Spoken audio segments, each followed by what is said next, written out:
ओम श्रीगुरुभ्यो नमः। हरिः ओम्। प्राक्तनाम् आख्यातार्थ भावना यत्नरूपिणी इत्येवं तावत् तत्र दृष्टमासीत्। इदानीं तत्र तस्यां भावनायां धात्वर्थस्य प्रकारत्वेन अन्वयः इत्यंशः निरूप्यते। तत्रापि प्रकारत्वं प्रकारत्वं प्रथमतः व्यवस्थाप्य केन सम्बन्धेन प्रकारत्वं सम्भाव्यते। कदाचित् कर्मत्वेन कदाचित् करणत्वेन इत्येवं क्व कर्मत्वं क्व करणत्वम् इत्येवं रूपेण विशेषतः विचारः क्रियते इति। भावप्रधानप्रत्ययार्थप्रधानस्मृत्योः अविरोधप्रतिपादनं। भावप्रधानस्मृतिः प्रत्यार्थप्रधानस्मृतिः अनयोः स्मृत्योः विरोधः नास्ति इत्यादौ प्रतिपाद्यते। तस्याञ्च धात्वर्थस्य प्रकारत्वेन अन्वयः। तस्यां नाम भावनायां धात्वर्थस्य प्रकारत्वेन अन्वयः प्रत्ययार्थप्राधान्यस्मृतेः सङ्कोचे प्रमाणाभावात्। प्रकृतिप्रत्ययो प्रत्ययार्थं सह ब्रूतः इत्यादि तस्याः स्मृतेः सङ्कोचे किञ्चित् प्रमाणं नास्ति। सङ्कोचः कथं भवति इति सर्वोऽपि विचारः पूर्वम् असकृदागतः अस्ति। भावप्रधानमाख्यातमिति स्मृतेः आख्यातार्थेष्वनेकेषु कस्य प्राधान्यमित्यपेक्षते भावपदवाच्य भावनाप्राधान्यम् इति अपेक्षितार्थविधायकत्वोपपत्तुः प्रत्ययार्थप्राधान्यस्मृतिसङ्कोचकत्व अनुपपत्तेः। भावप्रधानमिति धात्वर्थस्य प्राधान्यमिति इत्यस्मिन् अर्थे नीयते चेत् प्रत्ययार्थप्राधान्यस्मृतिः सुबादिविषयकत्वेन सङ्कुचिता स्यात्। अतः तथा न स्वीक्रियते इति। आख्याता तर्हि अस्य कः अर्थः? अस्य वचनस्य कः अर्थः इति चेत् आख्यातार्थेष्वनेकेषु अर्थेषु सत्सु आख्यातेन बुध्यमानाः अनेके अर्थाः वर्तन्ते। तेषु अर्थेषु मध्ये कस्य अर्थस्य प्राधान्यम् इत्यपेक्षाणां भावपदवाच्य भावनाप्राधान्यम् इति। अतः भावनायाः भावपदवाच्य नाम भावप्रधानमित्यत्र भावशब्दस्य भावना इत्यर्थः। तस्याः भावनायाः प्राधान्यम् इति अपेक्षित अर्थविधायकत्वोपपत्तौ तादृश अर्थबोधकत्वं विधायकत्वम् अत्र वक्तुं शक्यते इति कृत्वा प्रत्ययार्थप्राधान्यस्मृतेः सङ्कोचकत्वकल्पनं न उचितम्। अतः उभयोः अविरोधेनैव उपपत्तौ विरोधः न सम्पादनीयः। अबाधेनैव उपपत्तौ बाधः नाङ्गीकार्यः इत्येवं सामान्यतः नियमः अस्ति। तदनुसारेण उच्यते। अतः निरुक्तस्मृतो भावपदेन वैयाकरणपरिभाषितधात्वर्थस्य न ग्रहणम् इत्युक्तमेव। तस्य तत्र ग्रहणं नास्ति इति अयमंशः सर्वोऽपि पूर्वमेव प्रतिपादितः अस्ति इति।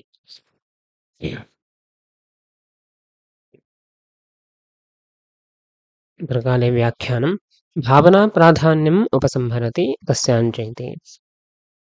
प्रत्ययार्थप्राधान्यस्मृतिमवलम्ब्य आह धात्वर्थस्य प्रकारत्वेनान्वयः इति। प्रत्ययार्थप्राधान्यस्मृतेः सङ्कोचो नास्ति इति एवं मनसि निधाय। ननु भावप्रधानमाख्यातमिति विशेषस्मृत्या प्रत्ययार्थप्राधान्यबोधिकायाः सामान्यस्मृत्याः आख्यातार्थ अतिरिक्तपरतया सङ्कोचकरणात् धात्वर्थस्यैव प्राधान्यं सिद्ध्यति। भावप्रधानमित्यत्र भावशब्दस्य धात्वर्थपरत्वात् इत्यत आह भावप्रधानमित्यस्येति। इदानीं तत्र भावप्रधानमाख्यातमिति विशेषस्मृतिः तया प्रत्ययार्थप्राधान्यबोधिकाया सामान्यस्मृतेः आख्यातार्थ अतिरिक्तपरतया सङ्कोचः कर्तुं शक्यते। विशेषशास्त्रेण सामान्यशास्त्रस्य बाधः अनेकत्र दृष्टः एव अस्ति। पदे जुहोति इति विशेषशास्त्रं तेन आहवनीयजुहोति इति सामान्यशास्त्रस्य बाधः स्वीक्रियते एव। तद्वदत्रापि बाधः स्वीकर्तुं शक्यते, अनुपपत्तिर् नास्ति। अतः धात्वर्थस्यैव प्राधान्यं तत्र वक्तुं शक्यते।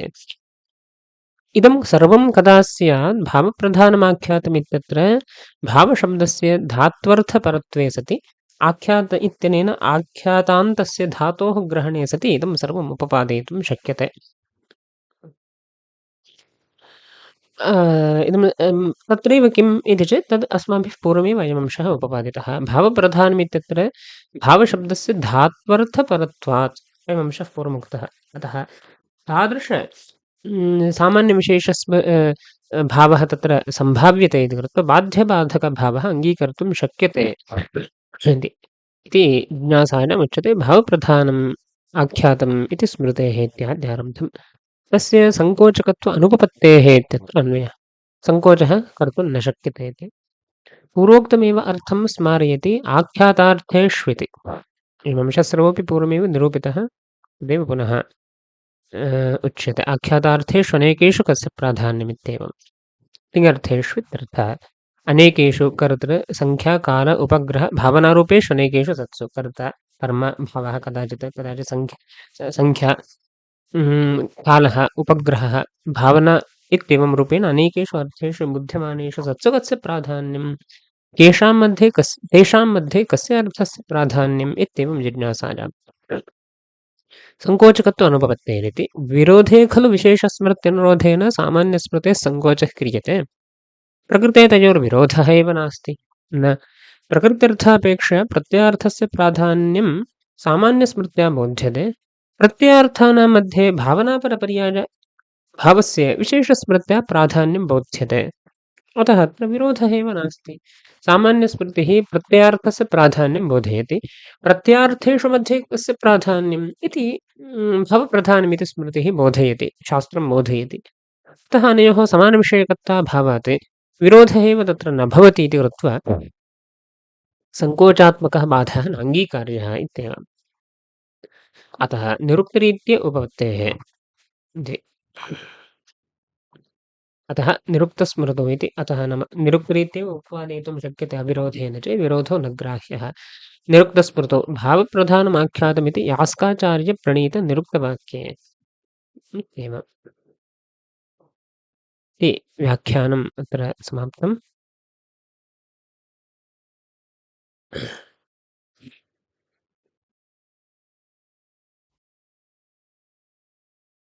प्रत्ययार्थप्राधान्यस्मृतेः अनुवादत्वशङ्कावारणम्। न च प्रत्ययार्थप्राधान्यस्मृतेः सुबाद्यर्थलिङ्गसङ्ख्यादेः प्रकृत्यर्थं प्रति प्रकारतया सङ्कोचावश्यकत्वे यत्र करणत्वादौ प्रमाणान्तरेण प्रकृत्यर्थं प्रति प्राधान्यं प्रमितं तदनुवादमात्रतया भावनाविषयेऽपि बाधकः भावः इति। तत्र प्रत्ययार्थप्राधान्यस्मृतेः नाम प्रकृतिप्रत्ययो प्रत्ययार्थं सः ब्रूतः इति या स्मृतिः प्रत्ययार्थप्राधान्यस्मृतिः नाम इयं स्मृतिः सुबाद्यर्थलिङ्गसङ्ख्यादेः प्रकृत्यर्थं प्रति प्रकारतया सङ्कोचावश्यकत्वे नाम यस्याः स्मृतेः सङ्कोचः क्वचित् स्वीकार्यः एव। किमर्थं प्रत्ययः प्राधान्येन अर्थं वदति इति। तर्हि प्रत्ययार्थलिङ्गं सङ्ख्या इति द्वयमपि प्रत्ययार्थः। प्रकृत्यर्थापेक्षया लिङ्गसङ्ख्ययोः प्राधान्यं नास्ति। तर्हि यो यः प्रत्ययार्थः सः सर्वोऽपि प्रकृत्यर्थापेक्षया प्रधानभूतः इति तु नास्ति। अतः अस्याः स्मृतेः लिङ्गसङ्ख्याद्यंशे किं स्वीकार्यम् इति चेत् सङ्कोचः स्वीकार्यः एव। अतः प्रत्ययार्थप्राधान्यस्मृतेः सुबाद्यर्थलिङ्गसङ्ख्यादेः विषये प्रकृत्यर्थं प्रति प्रकारतया अन्वयात् सङ्कोचः अवश्यं स्वीकार्यः एव इति स्थितिः। तर्हि यत्र करणत्वादौ प्रमाणान्तरेण प्रकृत्यर्थं प्रति प्राधान्यं प्रमितं तदनुवादमात्रतया तर्हि नूतनं विषयं वदति इति नास्ति। लिङ्गसङ्ख्याद्यंशे अस्याः स्मृतेः प्रवृत्तिर्नास्ति। तर्हि करणत्वांशे प्रवर्तते इति वक्तव्यं। करणत्वादि कारकाणि यानि वर्तन्ते तदंशे इयं स्मृतिः प्रवर्तते इति वक्तव्यम्। परन्तु तदंशे प्रमाणान्तरेणैव किं ज्ञातमस्ति प्राधान्यं तु ज्ञातं भवति इति कृत्वा करणत्वादौ प्रमाणान्तरेण प्रकृत्यर्थं प्रति प्राधान्यम् इत्र प्रमितं भवति। तदनुवादमात्रकत्वेन अस्याः स्मृतेः अनुवादमात्रकत्वं भवति इति कृत्वा भावनाविषयेपि यदि बाधः स्वीक्रियते तर्हि किञ्चित् तत्र अनुपपत्तिर्नास्ति किल इति शङ्का। आहत्तिकः अभिप्रायः प्रत्ययेन लिङ्गं संख्या कारकमिति तृतीयं बुध्यते। लिङ्गसङ्ख्ययोः प्रकृत्यर्थं प्रति प्रकारता स्मृत्यापि वक्तुं न शक्यते। प्रकृत्यर्थं प्रति प्रकारता एव अस्ति इति कृत्वा स्मृत्यापि प्राधान्यं वक्तुं न शक्यते। अनन्तरं करणत्वादौ प्राधान्यं वक्तव्यम्। इदञ्च प्रमाणान्तरेणैव गृहीतमस्ति इति कृत्वा अस्याः स्मृतेः अगृहीतार्थबोधकत्वं नास्ति। अप्राप्ते शास्त्रमर्थवत् तदानीम् अप्राप्तार्थबोधकत्वमेव अस्याः स्मृतेर्नास्ति, प्राप्तार्थबोधकत्वमेव अस्ति इति कृत्वा अनुवादभूता इयं जाता अस्ति। अतः विधिः यत्र नास्ति, अनुवादः एव वर्तते। अतः इदानीं विधिरेव यदि नास्ति तर्हि भावनाविषयेपि यदि सङ्कोचः स्वीक्रियते अनुपपत्तिः का वर्तते? अनुवादः एव अस्ति किल इत्येवम् अभिप्रायः। तत्र उच्यते प्रत्ययार्थं सः ब्रूतः तयोस्तु प्रत्ययः प्राधान्येन इत्येकवचनश्रवणेन प्रत्ययार्थत्वसामानाधिकरण्येन प्रकृत्यर्थं प्रति प्राधान्यनियमात्। अत्र अवच्छेदकावच्छेदेन नोच्यते, येन लिङ्गसङ्ख्यादीनामपि प्रकृत्यर्थापेक्षया प्राधान्यं स्यात्। अपि तु सामानाधिकरण्येनैव अत्र विधिः स्वीक्रियते। उद्देशतावच्छेदकसामानाधिकरण्येनैव विधेयस्य एतदस्ति। तत्र किं प्रमाणम् इति चेत् एकवचनं तत्र वर्तते इति कृत्वा तद्बलादेव सामानाधिकरण्येन एवं तत्र अन्वयः स्वीक्रियते। एकवचनम् इति चेत् तयोस्तु प्रत्ययः प्राधान्येन इत्येवं प्रत्ययार्थं सः ब्रूतः तयोस्तु प्रत्ययः प्राधान्येन, प्रत्ययः इत्यत्र एकवचनमिति न, प्रत्ययार्थं सः ब्रूतः, एकं कञ्चन प्रत्ययार्थं, अन्यथा प्रत्ययार्थान् इति वक्तुं शक्यते स्म, तथा तु नोक्तम्। अतः प्रत्ययार्थः एकः एव अस्ति, तम् एकम् अर्थं सः ब्रूतः इत्यनेन न्यायेन एकवचनश्रवणेन, तत्र प्रत्ययः इत्येकवचनं न, प्रत्ययार्थम् इत्यत्र एकवचनं, तादृश एकवचनश्रवणमस्ति इति कृत्वा प्रत्ययार्थत्वसामानाधिकरण्येन प्रकृत्यर्थं प्रति प्राधान्यनियमात्। अतः तत्र प्रत्ययार्थत्वावच्छेदेन प्राधान्यं नोच्यते, अपि तु प्रत्ययार्थत्वसामानाधिकरण्येनैव प्रकृत्यर्थनिरूपितप्राधान्यमुच्यते। यत्र यत्र प्रत्ययार्थत्वं तत्र तत्र प्राधान्यम् इति नास्ति, अपि तु प्रत्ययार्थत्वं क्वचिदस्ति, प्राधान्यमपि तत्र अस्ति इत्येवम्।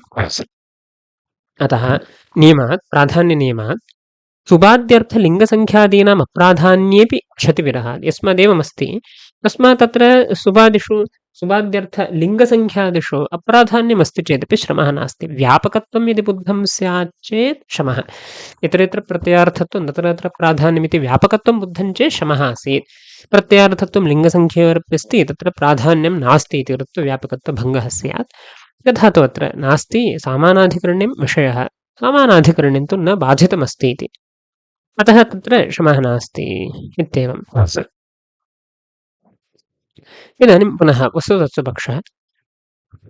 किञ्च अत्र वस्तुतत्त्वपक्षः किमर्थम् एवम् आरब्धः चेत्, अस्तु सामानाधिकरण्येन उच्यते सत्यं, परन्तु सामानाधिकरण्येन उच्यमानः अप्यंशः प्रमाणान्तरेण ज्ञातः एव अस्ति। तत्र करणत्वादीनां प्रकृत्यर्थापेक्षया प्राधान्यं लिङ्गसङ्ख्याव्यतिरिक्तः यः प्रत्ययार्थः, तस्य प्रकृत्यर्थापेक्षया प्राधान्यं प्रमाणान्तरेणैव ज्ञातुं शक्यते इति कृत्वा पुनः अस्याः स्मृतेः अनुवादत्वशङ्का तु भवत्येव। अनुवादभूतायाः स्याः स्मृतेः आख्यातांशे पुनः सङ्कोचः स्वीक्रियते चेत् अनुपपत्तिर्नास्ति किल इत्येवं भवति। तत्र उच्यते। अतः वस्तुतस्तु इति पक्षारम्भः। वस्तुतस्तु लिङ्गसङ्ख्यादीनामपि प्रत्ययार्थान्तराणां न प्रकृत्यर्थप्रकारता, अपि तु समानाभिधानश्रुत्या करणत्वादिरूपप्रत्ययार्थान्तरं प्रत्येव इति वक्ष्यते। अतः सिद्धं धात्वर्थस्य भावनानां प्रकारता। लिङ्गसङ्ख्याद्यंशेऽपि तत्र प्राधान्यं नाम लिङ्गसङ्ख्यादीनां समकुक्षता अस्ति। प्रकृत्यर्थनिरूपितप्राधान्यम् इति नास्ति चेदपि लिङ्गसङ्ख्यादीनमपि प्रत्ययार्थान्तराणां न प्रकृत्यर्थप्रकारता। लिङ्गसङ्ख्यादिनः ये वर्तन्ते प्रत्ययार्थभूताः, प्रकृत्यर्थं प्रति प्रकारता इति तु नास्ति एव। समानाभिधानश्रुतिरस्ति इति कृत्वा करणत्वादौ तेषां प्रकारता वर्तते, प्रत्ययार्थान्तरं प्रत्येव इति। प्रत्ययार्थान्तरमित्येन करणत्वादि रूपं यत् प्रत्ययार्थान्तरं तत्प्रत्येव लिङ्गसङ्ख्ययोः प्रकारत्वं स्वीक्रियते इति व्यवस्थाप्यते अग्रे। अतस्तदनुरोधेन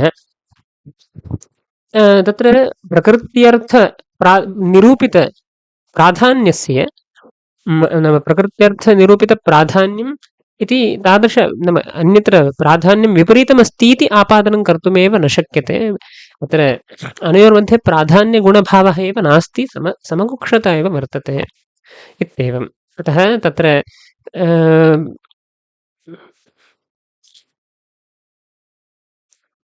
तावदापि यत्र करणत्वादौ प्रमाणान्तरेण प्रकृत्यर्थं प्रति प्राधान्यं प्रमितम् इति यः अंशः अनुवादत्वशङ्का सा तु न वारिता भवति। प्रमाणान्तरतः यदा लोकतः अवधारणीयं भवति ततः पूर्वमेव इयं स्मृतिः बोधयति इति कृत्वा अस्याः स्मृतेः वैधत्वं तु व्यवस्थापयितुं शक्यते। व्रीहि न वहन्ति इत्यादिषु स्थलेषु प्रमाणान्तरेण यत्र एतद् अवधार्यते अवघातः तत्र अवधार्यते ततः पूर्वप्रवृत्तिम् अङ्गीकृत्य विधेयत्वं स्वीक्रियते। लोकतः पूर्वप्रवृत्तिम् अङ्गीकृत्य विधेयत्वं स्वीक्रियते। तथापि तत्र विधित्वभङ्गः नास्ति। तद्वदत्रापि प्रमाणान्तरेण प्रकृत्यर्थं प्रति प्राधान्यं करणत्वादीनां ज्ञातं स्यात् चेदपि ततः पूर्वम् एव तत्तु अन्ये व्यतिरेकाभ्यां ग्राह्यं ततः पूर्वमेव अनया स्मृत्या तत् प्रतिपाद्यते। तस्य किं प्रयोजनम् इति नाम अन्यत्र प्रथमादिषु स्थलेषु प्रथमान्तार्थस्य मुख्यत्वं नास्ति, प्राधान्यं नास्ति इति द्योतनमेव प्रयोजनमिति वक्तुं शक्यते। इत्येवं तत्रापि कश्चन प्रकृत्यर्थः अस्ति चेत् प्रत्यार्थः तस्य तत्र प्राधान्यम् अपेक्षते एव, तर्हि तत्र प्रथमान्तार्थः प्रधानभूतः इति तु न भवति। अन्यथा तत्र अत्रैव अन्वयः प्रकृत्यर्थे एव प्रत्यार्थस्य अन्वयः इत्येवम् आपद्येत। अतः तादृशस्थलवारणार्थं शीघ्रप्रवृत्तिम् अङ्गीकृत्य विधित्वाङ्गीकारः अपि दोषाय न भवति एवं वक्तुं शक्यते। अतः सिद्धं धात्वर्थस्य भावनायां प्रकारता इत्येवम् अंशः सिद्धः अस्ति इति।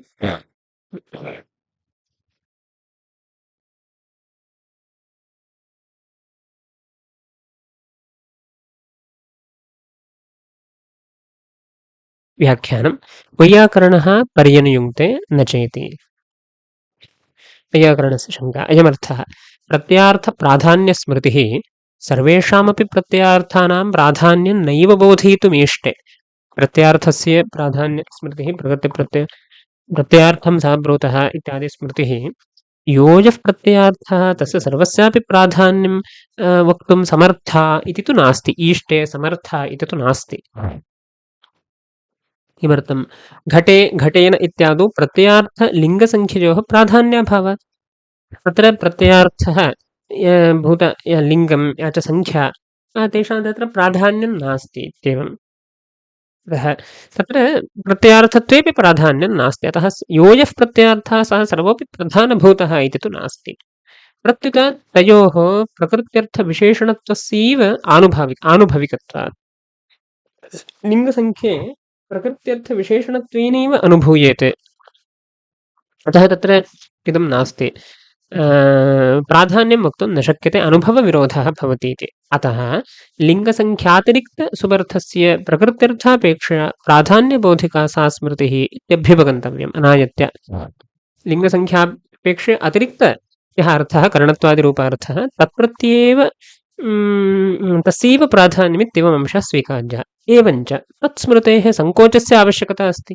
यो यः प्रत्ययार्थः सः सर्वोऽपि प्रधानः इत्यंशस्तु त्यक्तः, कश्चन एकः प्रत्ययार्थः सः तत्र प्रधानभूतः इत्येवं जातम्। अतः सङ्कोचः अस्माभिः स्मृत्यन्तरेण न कार्यते, अनायत्या तद्भवतापि लिङ्गसङ्ख्याद्यंशे सङ्कोचः स्वीकार्यः एव। तर्हि सङ्कोचः अस्त्येव। अस्ति चेत् पुनः विशेषस्मृत्यनुरोधेनापि तस्याः स्मृतेः सङ्कोचो भवतु। विशेषस्मृतिः भावप्रधानमाख्यातमिति तया स्मृत्यापि सा आख्यातार्थ अतिरिक्तप्रत्ययार्थस्य प्राधान्यं बोधयति इति सङ्कोचकरणे। आख्यातार्थ अतिरिक्त प्रत्ययार्थस्य प्राधान्यं बोधयति, सा नाम प्रत्ययार्थप्राधान्यस्मृतिः। विशेषस्मृत्यनुरोधेन आख्यातार्थं त्यक्त्वा यो यः प्रत्ययार्थः तस्यैव प्राधान्यम्। इदानीं लिङ्गसङ्ख्या त्यक्त्वा यः प्रत्ययार्थः तस्य प्राधान्यमिति जातं तद्वदाख्यातार्थं त्यक्त्वा यः प्रत्ययार्थः तस्य प्राधान्यम् इत्येवं सङ्कोचः कर्तुं शक्यते प्रत्ययार्थे अस्माभिः भेदः निवेशितः एव अस्ति अयमप्येकः भेदः निवेशयितुं शक्यते अतः किञ्चित् बाधकं नास्ति इत्याशयः तदाह सुबर्थलिङ्गसङ्ख्यादेरिति ननु तस्याः कुत्रः अवकाशः अत आह यत्र कारणत्वादौ प्रमाणान्तरेण प्रकृत्यर्थं प्रति प्राधान्यं प्रमितं तदनुवादमात्रत्वम् इत्येवम् बाधे विशेषस्मृत्या बाधने इत्यर्थः बाधे बाधकाभावादिति बाधने सति दोषो नास्ति इति समाधत्ते प्रत्ययार्थं सहेति प्रत्ययार्थत्व सामानाधिकरण्येन इति न तु प्रत्ययार्थत्वावच्छेदेन प्राधान्यं न बोधयति अपि तु प्रत्ययार्थत्व सामानाधिकरण्येनैव येन दोषस्य यदि प्रत्ययार्थत्वावच्छेदेन बुध्येत तर्हि दोषः तत्र भवेदिति तथा तु नास्ति इदञ्च औत्सर्गिकीं रीतिमाश्रित्य उक्तम् निष्कर्षे सामान्यस्मृतेः न कुत्रापि सङ्कोचावश्यकता प्रत्ययार्थस्य अवच्छेदकावच्छेदेनैव प्रकृत्यर्थापेक्षया प्राधान्यं सा स्मृतिर्बोधयति इत्याह वस्तुतस्तुति वस्तुतस्तु पक्षः किमर्थम् आरब्धः इत्येवं सामान्यतः रीतिमाश्रित्य औत्सर्गिकीं रीतिं लिङ्गसङ्ख्ययोः प्रकृत्यर्थे अन्वयः इत्येवं परमते यत् प्रसिद्धिरस्ति तदाश्रित्य उक्तम् निष्कर्षे क्रियमाणे सामान्यस्मृतेः क्वचिदपि सङ्कोचस्य आवश्यकता नास्ति तं प्रत्ययार्थस्य अवच्छेदकावच्छेदेनैव प्रकृत्यर्थापेक्षया प्राधान्यं तु वर्तते एव इत्येवम्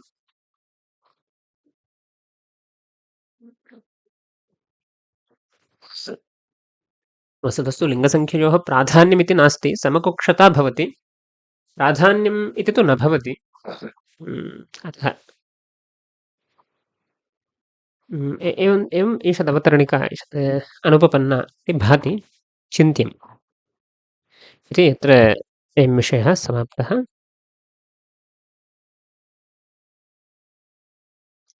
पुनः अग्रे धात्वर्थस्य कथं प्रकारता भवति शक्यभेदेन कदाचित् शक्यार्थस्य कदाचित् लक्ष्यार्थस्य कदाचित् शक्तिरप्यस्ति शक्यार्थोऽप्यस्ति लक्ष्यार्थोऽप्यस्ति इत्येवं रीत्या विचारः शक्यलक्ष्यभेदेन धात्वर्थस्य प्रकारता धात्वर्थश्च क्वचित् शक्यार्थः एव प्रकारः यथा सोमेन यजेत इत्यादौ तत्र शक्यार्थः यागत्वं सः अत्र प्रकारः अस्ति सोमेन यजेत इत्यत्र यजिरेव श्रूयते इति कृत्वा तत् शक्यार्थभूतयागत्वनिष्ठं करणत्वम् इत्येवं तत्र उच्यते अतः तत्र शक्यार्थः एव प्रकारीभूतो भवति क्वचित् लक्ष्यार्थः एव यथा अग्निशोमीयं पशुमालभेत अत्र आलभतेः स्पर्शः इति अर्थः आलम्बनं स्पर्शः स्पर्शानुकूलव्यापारः इति स्पर्शः परन्तु इदानीं तत्र द्रव्यदेवतासम्बन्धानुरोधेन यागः लक्ष्यते इति स्थितिः अस्ति अतः आलभेत इत्यनेन आलभति धातुना तत्र यागः लक्ष्यते तस्मात् लक्षितस्य यागस्य तत्र अन्वयः अतः लक्ष्यार्थः भावनायां प्रकारो भवति इत्यत्र इदमुदाहरणं भवति इति द्वितीयः प्रकारः तृतीयं लक्ष्यार्थोऽपि क्वचित् शक्यार्थयुक्तः इति तत्र शक्यार्थोऽप्यस्ति लक्ष्यार्थोऽप्यस्ति शक्यार्थयुक्तः लक्ष्यार्थः अपि भवति तथा पृष्ठैरुपतिष्ठते इत्येवम् इत्यादौ आत्मनेपदानुरोधेन समीपस्थितिरूपशक्यार्थविशिष्टम् अभिधानं पृष्ठैः उपतिष्ठते इत्येवम् उदाहरणं पृष्ठशब्दस्य सामानि तत्र अर्थभूतानि पृष्ठषडः यानि सामानि वर्तन्ते रथन्तरं बृहत् वैरूप वैराज शाक्वर रैवतानि षट् सामानि तेषां पृष्ठसामानि इत्येवं व्यवहारः अस्ति अतः पृष्ठैः नाम पृष्ठसामभिः इत्यर्थः उपतिष्ठते उपसर्गपूर्वकस्थाधातोः आत्मनेपदत्वं मन्त्रकरणकत्वे अर्थे विधीयते उपान् मन्त्रकरणे इत्यनेन मन्त्रकरणकत्वे अर्थे उपसर्गपूर्वकस्थाधातोः आत्मनेपदविधानमस्ति इत्यस्ति अनेन अत्र आत्मनेपदं भवति तद्बलात् आत्मनेपदानुरोधेन आत्मनेपदं कदा भवति मन्त्रकरणकत्वार्थे भवति अतः मन्त्रकरणकत्वमस्य धातोः अर्थः इति वक्तव्यं तथा सति उपतिष्ठते नाम समीपोपस्थितिः इति शक्यार्थः अभिधानं मन्त्रकरणं नाम किं भवति अभिधानं मन्त्रः कस्मिन् अंशे करणं भवति अभिधानांशे करणं भवति। अतः अभिधानं तत्र लक्ष्यते। शक्यार्थः समीपस्थितिः, लक्ष्यार्थः अभिधानम्, अतः समीपस्थितिरूप शक्यार्थविशिष्टम् अभिधानम् इत्येवम्। अतः शक्यार्थविशिष्ट लक्ष्यार्थः तत्र क्वचित् करणत्वेन स्वीक्रियते इत्यत्र वृष्टैरुपतिष्ठते इति उदाहरणं भवति इति एवं सामान्यतः त्रीणि उदाहरणानि तत्तत् स्थलभेदेन क्वचित् शक्यार्थः, क्वचित् लक्ष्यार्थः, क्वचित् शक्यार्थविशिष्टलक्ष्यार्थः इत्येवं दृष्टं। तत्र प्रथमस्थले अस्वारस्य वस्तुतस्तु इति पक्षः उच्यते। वस्तुतस्तु सोमेन यजेत इत्यादि तत्तद्विधिष्वपि विजातीययागत्वादिनैव लक्षणा इति न शक्यार्थान्वयः इति लक्षणा इति शक्यार्थान्वयः अन्यत्रानुसन्धेयः।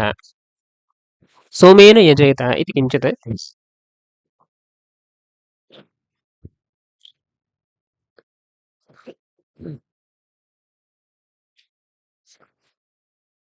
तत्र सोमेन यजेत इत्यस्मिन् स्थले तत्र भेदः यागः अयं यागः इतरयागापेक्षया भिन्नः इत्येवं तत्र भेदः द्वितीयाध्याये प्रतिपाद्यते। सोमेन यजेत इत्यादिषु स्थलेषु यागभेदः अस्ति। प्रकरणान्तरानुरोधेन दर्शाद्यपेक्षया अयं भिन्नः वर्तते इति अनिविषमानगुणाद्वा भिन्नः वर्तते इत्येवम् अनिविषमानगुणाद्वा भेदः वक्तुं शक्यते इति कर्मभेदः तत्र वर्तते। कर्मभेदः वर्तते इति कृत्वा यागसामान्यस्य तत्र अन्वयो न, अपि तु यागविशेषस्यैव भेदः तत्र भेदे प्रमाणमस्ति। तर्हि तथा भेदो नाम वैजात्यमित्येवम् अभिप्रायः अस्ति। इतरापेक्षया भिन्नो नाम वैजात्यं तत्र प्रतीयते। अतः तत्तद्विधिष्वपि यत्र यजिः प्रत्यक्षतः श्रूयते तादृशस्थलेष्वपि विजातीययागत्वादिना लक्षणा तत्र वर्तते। विजातीययागत्वेन लक्षणा अस्ति। अतः तेनैव रूपेण शक्यार्थस्य अन्वयः इति तत्र तेनैव रूपेण तत्र यागादीनाम् अन्वयः अस्ति इति कृत्वा शक्यार्थान्वये इदं स्थलम् उदाहर्तुं न शक्यते। यतोहि अत्र लक्षणा अस्ति, विजातीययागत्वे लक्षणा अस्ति। अतः शक्यार्थान्वयः अन्यत्र अनुसन्धेयः, एतदुदाहरणं न भवति, अन्यत्र अनुसन्धेयः इत्येवम्। अन्यत्रानुसन्धेयः इत्युक्ते सामान्यतः एवम् उदाहरणं भवति। यत्र प्रमाणान्तरं प्राप्तं धात्वर्थम् उद्देश्यत्वेन स्वीकृत्य, प्रमाणान्तरं लोकसिद्ध धात्वर्थं उद्देश्यत्वेन स्वीकृत्य किञ्चित् तत्र विधीयते, तादृशम् अत्र उदाहरणत्वेन स्वीकर्तुं शक्यते। यथा विवाहे अनृतं वदेत् इत्येवं, विवाहे अनृतं वदेत् इत्येवम् एकं वाक्यम् अस्ति। तत्र अनृतं वदेत् इत्यत्र अनृतवदनम् उद्दिश्य विवाहकालिकत्वं तत्र विधीयते। विवाहकालिकत्वं विधीयते इत्येवं। वस्तुतः अत्र महान् विचारः अस्ति। अन्यत् फलोद्देशेन नाम एतत् दोषाभावोद्देशेन अनृतं विधीयते इत्यादि अनृतवदनं विधीयते इत्येवम् उच्यते। परन्तु सः शाब्दः नास्ति, दोषाभावादिकं शाब्दः नास्ति, स तु उन्नीयमानः अर्थः अस्ति। शब्दात् तु विवाहे अनृतं वदेदित्यनेन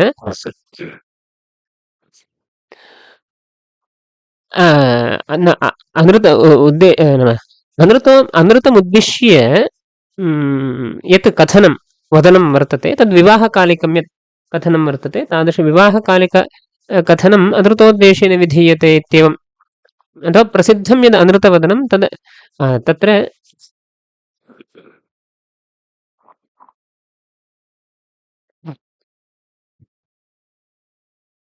कालः विधीयते इति कश्चन पक्षः। तत् न्यायप्रकाशस्य आदौ एवम् अस्माभिश्चिन्त्यते। अत्र विचारः एवमस्ति, केनापि मीमांसकेन एवं नोच्यते। परन्तु तत्र आशयः कः, तत्र अन्यत् एवम् एकं वाक्यमस्ति, एतया पुनराधेय संमितया इष्ट्या इष्ट्वा अग्निहोत्रं जुहोति इत्यस्ति। तत्र एवं प्रतिपादनमस्ति, न दीक्षितो जुहोति इत्यनेन पुरुषार्थहोमानां निषेधः अस्ति पूर्वं।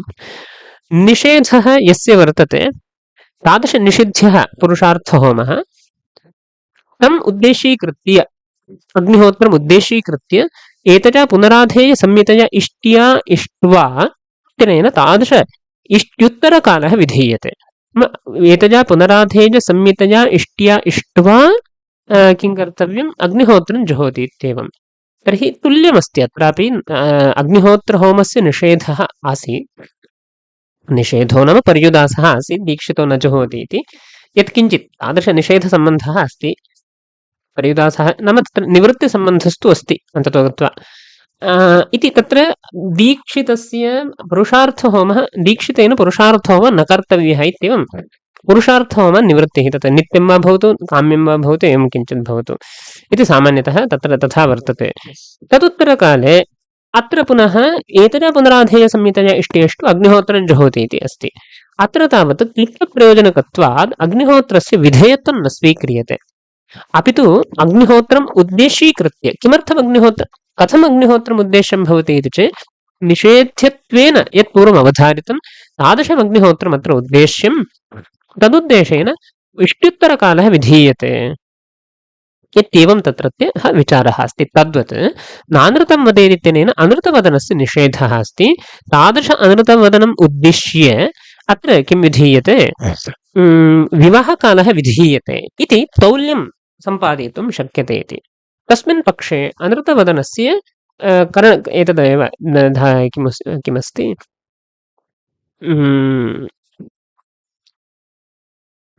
कर्मत्वमेव वक्तव्यं भवति। परन्तु प्राथमिकबोधवेलायां तु करणत्वेन तत्र अन्वयः स्वीकर्तव्यः भवति।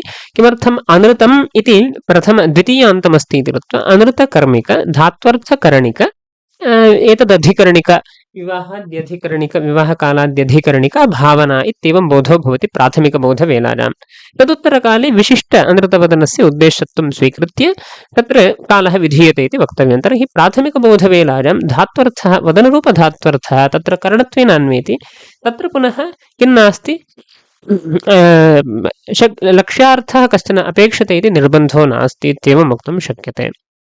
तत्र ग्रन्थकृद्भिः इदमपि एकं तत्र उदाहरणं व्याख्याकृद्भिः इदमेकम् उदाहरणम् उक्तं ऋत्विग्भ्यो दक्षिणान् ददाति इति। अत्र शक्यार्थस्यैव अन्वयः इति, परन्तु तत्रापि ऋत्विग्भ्यो दक्षिणान् ददाति इत्यस्ति, परन्तु अन्यत्रापि तत्र वरो दक्षिणा इत्येवं रीत्या तत्र दक्षिणान् ददाति इत्येव अन्यत्रापि दानानि विहितानि। तद्दानापेक्षया इदं दानं विजातीयमिति वक्तव्यम्। अतः तत्र पुनः ददातेः अपि विजातीयदानत्वे लक्षणा आवश्यकी अस्ति। अत्रापि सामान्यतः सोमेन यजेत इत्यादिषु या रीतिः अस्ति विजातीयागत्वं किमर्थं लक्ष्यते, भेदः तत्र भेदे प्रमाणमस्ति, अतः विजातीयागत्वं लक्ष्यते। सामान्यस्य विधानं कर्तुं न शक्यते, विशेषस्यैव विधेयत्वम् इत्येवं रीत्या तद्वदत्रापि दानसामान्यं न विधीयते, दानविशेषः एव। दर्शपूर्णमासे यद् अन्वाहार्यं ददाति इति तदपेक्षया इदं भिन्नमेव अस्ति, ऋत्विग्भ्यो दक्षिणा इत्यादि, अथवा विप्राय दक्षिणान् ददाति इत्यपेक्षया भिन्नम् अस्ति। अतः तान् द्वेष्याय दद्यादित्यत्रापि वैदिकदानमस्ति, तदपेक्षया इदं विजातीयम् इत्येवं किञ्चित् उक्त्वा तत्रापि दानस्य विजातीयदानत्वेन अन्वयः अवश्यं वक्तव्यः एव भवति इति।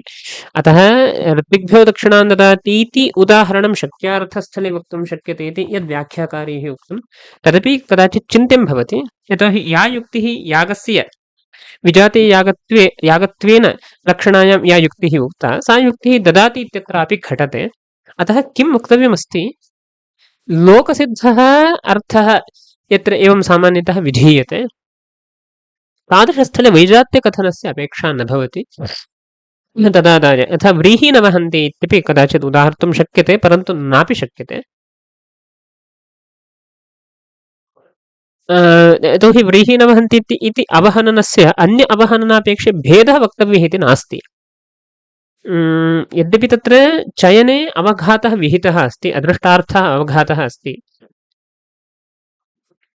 तत्र व्रीहि न वहन्ति इति प्रायः अत्र उदाहरणं भवितुमर्हति। यतोहि यद्यपि चयने अवघातः अस्ति तस्य अस्य च भेदः वक्तव्यः इति निर्बन्धः नास्ति। अयन्तु दृष्टार्थः सः तत्र त्रिः अवहन्ति इत्यस्ति इति कृत्वा अदृष्टार्थः इत्येवं दृष्टार्थत्वम् अदृष्टार्थत्वम् उच्यते चेदपि भेदः वक्तव्यः इति निर्बन्धो नास्ति। अतः तत्र अवघातत्वं शक्यार्थः एव अन्वेति इति वक्तुं शक्यते। अतः अनुपपत्तिर्नास्ति।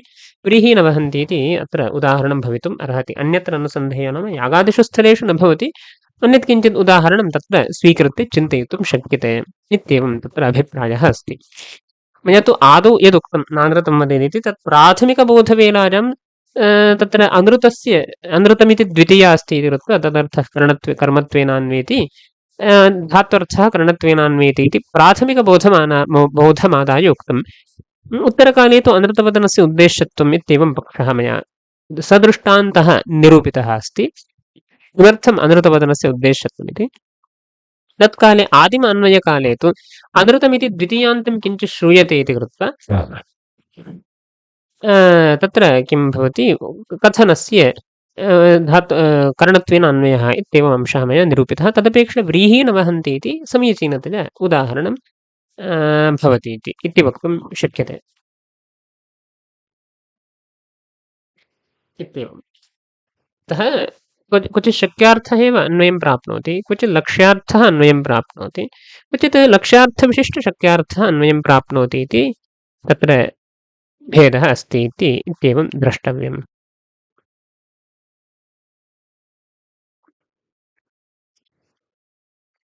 तस्याञ्च धात्वर्थस्य प्रकारत्वेनान्वयः इत्युक्तमर्थं विशदयति धात्वर्थश्चेति।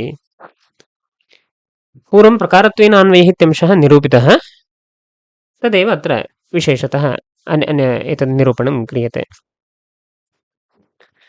क्वचित् स्थले इत्यर्थः सोमेनेति सोमपदस्य मत्वर्थे लक्षणायां तदभावेव मत्वर्थे लक्षणा वा भवतु तदभावेव शुद्धस्य यजधात्वर्थस्य भावनायाम् अन्वयः अस्ति इति कृत्वा अत्र शक्यार्थस्य सोमपदस्य मत्वर्थे लक्षणा प्राचीननये मत्वर्थे लक्षणा नास्ति इति नवीनाः मत्वर्थे लक्षणा भवतु मा वा भवतु शुद्धधात्वर्थ एव तत्र भावनायाम् अन्वयति इति कृत्वा शक्यार्थस्य कदाचित् करणत्वं वक्तुं शक्यते। अत्र आदिशब्दः अस्ति, आदिशब्देन ज्योतिष्टोमेन सर्गकामो यजेत इत्यादेर्ग्रहणं व्रीहिनवन्ति इत्यादि अपि ग्रहीतुं शक्यते। अग्निशोमीयमिति अग्निशोमीं पशुमालभ्यते इत्यत्र लक्ष्यार्थः आलभति स्पर्शार्थकः अस्ति, तथापि अग्निशोमदेवता पशुद्रव्य अन्यथानुपपत्य अनयोः सम्बन्धान्यथानुपपत्य सः लक्षणया यागार्थकः यागं लक्षयति इत्येवमस्ति स्थितिः। तस्य आख्यातार्थभावनायाम् अन्वयः इति भावः लक्षितस्य अर्थस्य अन्वयः तदा यागः इति। आलभ्यतेन लक्षितः यागः इत्यर्थः इत्यादौ यागः लक्ष्यते लक्ष्यार्थः अस्ति। केन पदेन आलभति पदेन आङ् उपसर्गपूर्वक लभधातुना लभति न तत्र लक्ष्यते इत्येव। पृष्ठैरुपतिष्ठते इति तृतीयस्य उदाहरणं तत्र इदञ्च अग्नौ श्रुतम् अग्नौ नाम महाग्निचयनप्रकरणे इदमस्ति। रथन्तर बृहत् वैरूप वैराज शाक्वर रैवत नामभिः पृष्ठसंज्ञकैः सामभिः समीपे स्थित्वा गुणाभिधानं करोति इति तदर्थः। पृष्ठैः उपतिष्ठते, पृष्ठैः नाम रथन्तर बृहत् वैरूप वैराज शाक्वर रैवत नाम तानि यानि सामानि वर्तन्ते तैः सामभिः समीपे स्थित्वा उपतिष्ठते, समीपे स्थित्वा गुणाभिधानं करोति इत्यर्थः। यतोहि तत्र पूर्वमेव लक्षण एतत् मन्त्रकरणे इत्युक्तत्वात् अभिधानं तत्र लक्ष्यते इत्यस्ति स्थितिः। अत्र शक्यार्थः कः लक्ष्यार्थः कः इति विवेकः क्रियते। समीपस्थितिर्धातोः शक्योर्थः, समीपस्थितिः समीपे स्थित्वा अभिधानमित्युक्तं, समीपस्थितिः इति शक्यार्थः। लक्ष्यार्थः अभिधानमिति तत् कथं लभ्यते उपान्मन्त्रकरणे इति सूत्रात् मन्त्रकरणे अर्थे मन्त्रः करणं यस्य इत्येवं। मन्त्रकरणमिति बहुव्रीहिः अस्ति। मन्त्रः करणं कस्य करणं मन्त्रः अभिधानस्य बोधस्य मन्त्रः करणं भवति। मन्त्रकरणे अर्थे वर्तमानात् उपपूर्वात् स्था धातोः आत्मनेपदं स्यात् इत्यर्थकात्। अस्य सूत्रस्य कः अर्थः मन्त्रकरणे अर्थे यः उपसर्गपूर्वकस्था धातुर्वर्तते तस्य आत्मनेपदं स्यात् इत्येवमुक्तम्। तस्मादस्य मन्त्रकरण रूप अर्थोऽपि अस्ति इत्येवं वक्तव्यं। स तु शक्त्या न बुध्यते अतः लक्षणया इत्यर्थकात् आत्मनेपदविधानात् तद्रूप तात्पर्यग्राहकानुरोधात् लक्षणया शक्यार्थविशिष्टम् अभिधानं धात्वर्थः। तद्रूप तात्पर्यग्राहक तद्रूप नाम सूत्ररूपं यत् तात्पर्यग्राहकं सूत्रात्मकं यत् तात्पर्यग्राहकं तदस्ति इति कृत्वा तत्र लक्षणा स्वीक्रियते। शक्यार्थविशिष्टम् अभिधानम् धातोः अर्थः भवति। तस्य भावनायामन्वयः शक्यार्थविशिष्टलक्ष्यार्थस्य भावनायामन्वयः तदाह आत्मनेपदानुरोधेन इति। शक्यार्थमाः समीपस्थितिः इति, लक्ष्यार्थमाः अभिधानमिति सर्वं स्पष्टम्। अभिधानं नाम गुणिनिष्ठगुणाभिधानमित्यर्थः। अयमर्थः अत्र पृष्ठैरुपतिष्ठते इत्यस्य विशेषतः विवरणं क्रियते। पृष्ठशब्दः शरीरावयवपृष्ठसंज्ञकस्तोत्र तत्साधनमन्त्रवचनः। शरीरावयवपृष्ठभागः इत्यादि सामान्यतः उच्यते। तादृशपृष्ठ शरीरावयव स्थिय वाचकः यः शब्दः पृष्ठशब्दः तादृशपृष्ठसंज्ञक यस्तोत्रं तत्साधनीभूतः यः मन्त्रः तत्परः अस्ति। तथापि सामान्यतः पृष्ठशब्दस्तथा अस्ति। तथापि आपो वै ऋत्वियमार्च्छन् तत्पृष्ठेषु न्यदधुः एतस्या योनेः पृष्ठानि ता वै वामदेव्यं पुत्राः पृष्ठानि इति पृष्ठशब्द अन्वाख्यान अर्थवादवशेन षाडहिकेषु रथन्तरादिषु षट्सु सामसु पृष्ठशब्दस्य निरूढलक्षणायाः चित्राधिकरणकौस्तुभे व्यवस्थापितत्वात् तान्येव अभिधानं प्रति करणत्वेन विधीयन्ते। यद्यपि पृष्ठशब्दः तादृशपृष्ठसंज्ञकानि यानि स्तोत्राणि तत्स्तोत्रसाधनीभूतमन्त्रः ये वर्तन्ते तत्परः अयं पृष्ठशब्दः इति यद्यप्यस्ति। वस्तुतः पृष्ठ इति शब्दस्य स्तोत्रनामधेयत्वमस्ति। पृष्ठे स्तुवते इत्यत्र स्तोत्रनामधेयं पृष्ठशब्दः इत्येव। स्तोत्रनाम अस्ति चेत् संज्ञा स्तोत्रं प्रति संज्ञा चेत् तत्र स्तोत्र अङ्गभूतमन्त्रपरः इत्यपि वक्तुं शक्यते। स्तोत्राङ्गभूतः यः कश्चन मन्त्रः भवतु पृष्ठशब्देन इत्येवं तत्र आपत्तिरस्ति। अतः मन्त्रपरः इत्यपि लक्षणया तत्तु शक्त्या तु स्तोत्रपरः एव अस्ति। लक्षणया तत्साधकीभूतमन्त्रवचनः इत्यपि वक्तुं शक्यते। तथापि आपो वै ऋत्विम् आर्च्छन् इत्यादि कश्चन अर्थवादः अस्ति। तत्र तादृश अर्थवादानुरोधेन वामदेव्यं पिता अस्ति। वामदेव्यमिति साम तत्पिता अस्ति। पृष्ठानि पुत्राः वर्तन्ते इत्येवम् इति तत्र पृष्ठानि इत्यनेन रथन्तरादि षट् पृष्ठान्येव तत्र विवक्षितानि। पुत्राः पृष्ठानि इत्यत्र पृष्ठानि इत्यस्य सङ्कोचः अर्थवादानुरोधेन भवति इति तत्र स्थितिः। इति पृष्ठशब्द अन्वाख्यान अर्थवादवशेन एतादृश पृष्ठशब्दस्य निर्वचनं यत्र क्रियते तादृश अन्वाख्यान अर्थवादवशेन षाडहिकेषु रथन्तरादिषु षट्सु सामसु पृष्ठशब्दस्य विशेषतः प्रयोगः अस्ति इति कृत्वा निरूढलक्षणा स्वीक्रियते। एवं कस्मिन् अधिकरणे उक्तं चित्राधिकरणकौस्तुभे एवं व्यवस्थापितमस्ति इति। नाम यद्यपि पृष्ठशब्दः स्तोत्रसामान्य मध्यन्दिने विद्यमानस्तोत्रसामान्यपरः पृष्ठानि इत्येवं वर्तते इति मध्यसामान्यपरः मन्त्रपरत्वेनापि नेतुं शक्यते। तत्काले इमान्येव षट् सामानि पृष्ठशब्देन गृहीतुं न शक्यते। अतः तादृशपृष्ठशब्द अन्वाख्यान अर्थवादानुरोधेन षाडहिकेषु रथन्तरादिषु षट्सु सामसु षाडहिकेषु नाम पृष्ठषडः इति कश्चन षडः यागविशेषः अस्ति। तादृशयागविशेषे मध्याह्ने विशेषतः विहितानि यानि सामानि वर्तन्ते रथन्तरादीनि षट् सामानि वर्तन्ते तेषां साम्नाम् एव अत्र बोधः निरूढलक्षणया भवति इत्येवं चित्राधिकरणे एवं विशेषतः व्यवस्थापनं कृतमस्ति इति। अतः तान्येव अभिधानं प्रति करणत्वेन विधीयन्ते। तानि यानि षट् सामानि पृष्ठसामानि वर्तन्ते तान्येव अत्र करणत्वेन विधीयन्ते। यथा ऋगक्षराभिव्यक्तिद्वारा गुणाभिधानरूपं स्तोत्रं प्रति करणत्वं तथा गुणाभिधानं प्रत्यपि तद्वारा सम्भवत्येव। ऋगक्ष अभिव्यक्ति साम्नां कथम् इति चेत् ऋचां यान्यक्षराणि तेषाम् अक्षराणाम् अभिव्यक्तिः अनेन क्रियते। विशेषतः विभागादिकं कृत्वा निरूपणं क्रियते। अग्ने इत्यस्ति चेत् ओग्नायि इत्येवं भवति। एवमेव ऋगक्षर अभिव्यक्तिरित्युच्यते। तादृश ऋगक्षर अभिव्यक्तिद्वारा तत्र सन्ध्यक्षरमस्ति चेत् सन्ध्यक्षरस्य विच्छेदनिरूपणद्वारा इत्येवं रीत्या गुणिनिष्ठगुणाभिधानस्तोत्रं प्रति यथा करणत्वम् अङ्गीक्रियते। स्तोत्र नाम गुणिनिष्ठगुणाभिधानं तत्प्रति यथा करणत्वं स्वीकर्तुं शक्यते तथा गुणाभिधानं प्रत्यपि तद्वारा सम्भवत्येव। गुणाभिधानं तद्वारा नाम ऋगक्षराभिव्यक्तिद्वारा गुणाभिधानं प्रत्यपि अत्र इदानीं किं वक्तुं शक्यते करणत्वं वक्तुं शक्यते एव अनुपपत्तिर्नास्ति वस्तुतः अत्र गुणाभिधानम् इत्यत्र गुण्यभिधानं प्रति इति विशेषतः स्यात् चिन्तनीयः विषयः अस्तु वर्णत्वं तु वक्तुं शक्यते एवञ्च पृष्ठशब्दः निरूढलक्षणया सामपरः सामविशेषपरः षट् सामान्यानि वर्तन्ते तत्परः उपतिष्ठतिः निरूढलक्षणया शक्यार्थविशिष्ट अभिधानपरः यस्मात् तत्र एतदस्ति उपान्वन्तकरणत्यादि स्मृतिरस्ति तादृशस्मृत्यनुरोधेन स्मृतिर्नाम सूत्रं पाणिनीयं सूत्रं तत् सूत्रमेव तात्पर्यग्राहकत्वेन स्वीकृत्य अत्र निरूपणं क्रियते अतः तत्र निरूढलक्षणा इत्येवम् उक्तमस्ति निरूढलक्षणया शक्यार्थविशिष्ट अभिधानपरः भवति तस्य च भावनायाम् अन्वयः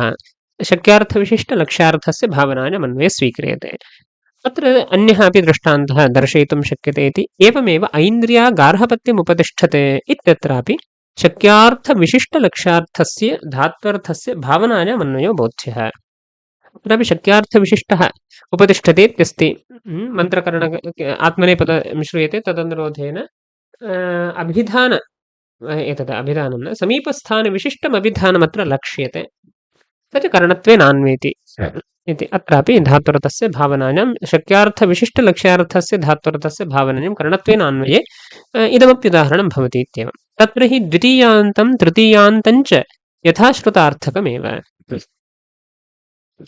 पृष्ठैः उपतिष्ठते इत्यत्र करणत्वम् अस्ति तादृशपृष्ठ वस्तुतः इदमपि करणत्वेनान्वेति तत् स्तोत्रविशिष्टकरणत्वमेव नाम तत् सामविशिष्ट अभिधानं तत्र विधीयते इत्येवं वक्तव्यम् नाम अग्निसम्बन्धित्वेन तत्र विधीयते इति वक्तव्यम् अस्मिन् स्थले ऐन्द्रिय गारपत्यमुपतिष्ठते इत्यत्र द्वितीयान्तं गारपत्यमिति तत् गारपत्यस्य उद्देश्यत्वं बोधयति ऐन्द्रिय इति पदं तत् उपस्थानं प्रति मन्त्रस्य करणत्वं बोधयति इति यथाश्रुतार्थकमेव तत्र लक्षणानि अस्ति किमर्थमेवं वक्तव्यमापन्नं गारपत्यम् इत्यत्र उपसर्ग समभिव्याहारः अस्ति इति कृत्वा उपपदविभक्तिः गारपत्यमिति स्यात् इति चेन्न तत्र द्वितीयान्तं यथाश्रुतार्थकमेव अस्ति उपपदविभक्तिरियं नास्ति धातुनैव आत्मनेपदरूपतात्पर्यग्राहकानुरोधेन समीपावस्थानविशिष्टमभिधानं लक्षयित्वा तत्रैव मन्त्रस्य करणत्वेन गार्हपत्यस्य च कर्मत्वेनान्वयः इत्येवमस्ति स्थितिः अभिधानस्य च भावनायामिति बोध्यम् वस्तुतः समीपावस्थानविशिष्टमभिधानं लक्ष्यते इति पर्यन्तं सम्यक् अस्ति तत्रैव मन्त्रस्य करणत्वेन अभिधानं प्रति मन्त्रस्य करणत्वम् इति न भवति यतोहि तत्र तृतीया अस्ति इति कृत्वा साक्षात् भावनायामेव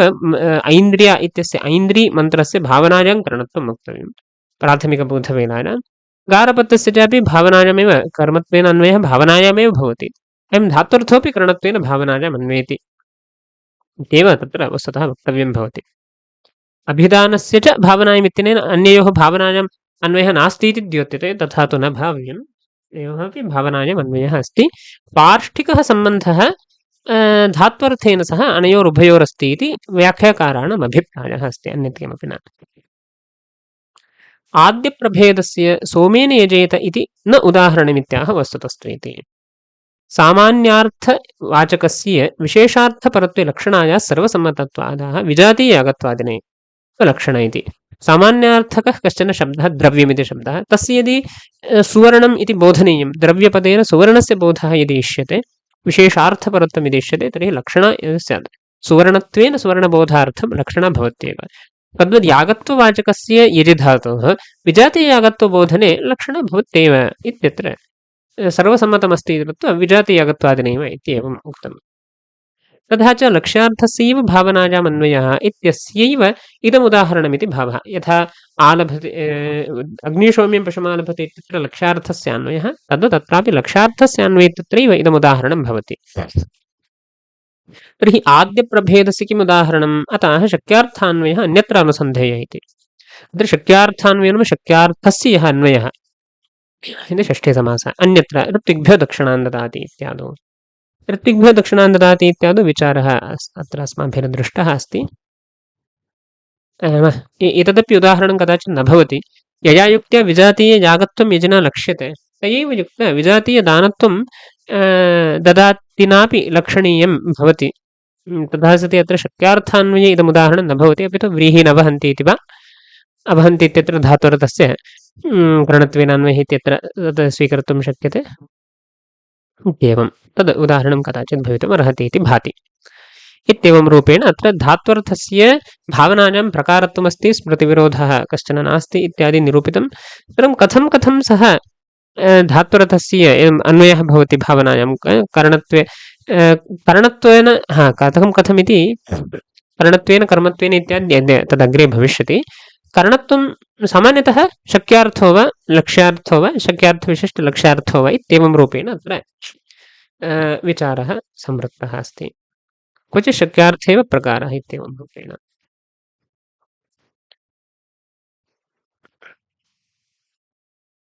तदुत्तरकाले संसर्गः कः भवितुमर्हति इत्येवं विचारः क्रियते तदग्रिमकक्षायां पश्यामः नमस्कारः